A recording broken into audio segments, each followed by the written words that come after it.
कभी कभी वो रात और वो मंजर याद आता है तो मेरा दिल दहल उठता है। आखिर वो क्या था? वो महज मेरा कोई ख्वाब था या हकीकत जिसे मैं आज तक भूल नहीं सका।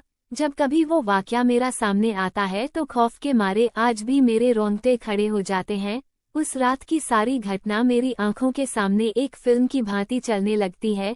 भयानक और अंधेरी रात, ऊपर से सुनसान इलाका, बड़ा सा उजाड़ कमरा, फिर कंडक्टर की लाश का यूं मिलना।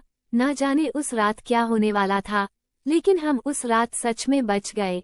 अगर वो ना होता तो शायद हम सब भी उस कंडक्टर के साथ अपनी जान से हाथ धो बैठते। लगभग 20 साल पहले की बात है। मैंने अपने परिवार के साथ जयपुर घूमने का कार्यक्रम बनाया। बेटा बहुत दिनों से जिद कर रहा था कि पापा मुझे राजस्थान घूमने के लिए ले चलिए, सो मैं उसकी बात मानकर उसे जयपुर घुमाने को राजी हो गया। मैं, मेरी पत्नी रीमा और बेटा संयम घर से जयपुर के लिए रवाना हो गए। हमने 2 दिन में पूरा जयपुर घूम लिया, लेकिन मेरे पास अभी 2 दिन की छुट्टी और भी बची थी तो मैंने सोचा क्यों ना अजमेर शरीफ भी हो आते हैं।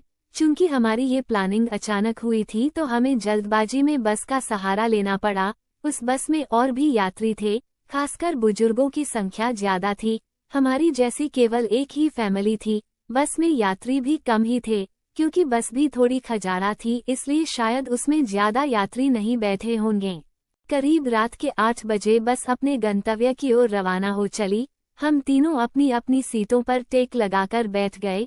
संयम तो सो गया, लेकिन मुझे और रीमा को बीच बीच में हल्की हल्की झपकी सी आ जाती। एक तो वीरान और अनजानी जगह, ऊपर से खजारा बस में मुझे अनकंफर्टेबल लग रहा था। ड्राइवर को भी शायद बहुत जल्दी थी गंतव्य तक पहुंचने की, इसलिए वो भी बस को तेज रफ्तार में भगाए चला जा रहा था।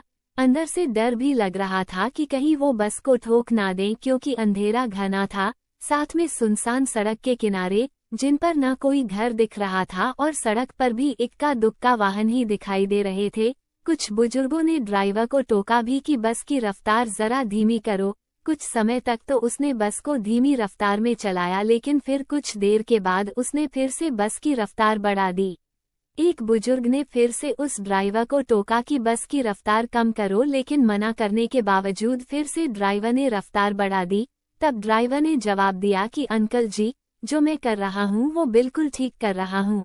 मैंने सुना है कि ये इलाका अच्छा नहीं है, बहुत ज्यादा खतरा है इस जगह, और हम इस इलाके को जितनी जल्दी पार करके आगे बढ़ जाएं उतना अच्छा। ड्राइवर की बात सुनकर सबने कहा कि चलो ठीक है।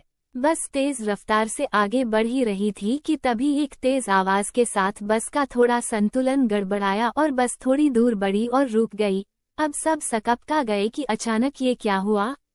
इतना खतरनाक इलाका और बस का रुकना, किसी का भी जी डर जाएगा। ड्राइवर ने अपनी टार्च जलाई, बस के नीचे उतरा और उसने देखा कि क्या बात है, बस को आखिर क्या हुआ, वो रुकी क्यों। कुछ देर के मुआयने के बाद उसे पता चला कि बस के पीछे ओर के दोनों पहिए पंचर हो चुके हैं और बस में एक्स्ट्रा पहिए भी नहीं हैं जिससे उसकी मरम्मत हो सके। अब क्या किया जाए, सभी सोच में पड़ गए। रेतीली अनजान जगह, अमावस की गहरी काली रात, जंगली जानवरों का डर और बस का यूं खराब हो जाना, सबके तो जैसे होश ही उड़ गए थे। अब क्या करें, क्या ना करें, किसी के कुछ भी समझ में नहीं आ रहा था। तभी कंडक्टर को थोड़ी दूर एक रोशनी दिखाई दी। उसने सबसे कहा कि देखो वहां रोशनी दिखाई दे रही है, हो सकता है कि वहां कोई गांव हो, चलो सब वहां चलते हैं, शायद रात भर के लिए कोई सुरक्षित जगह मिल जाए। अगर एक कोठरी भी मिल गई तो तब सब वहां एक साथ बैठकर रात तो गुजार ही सकते हैं। सब कंडक्टर की बातों से सहमत हो गए।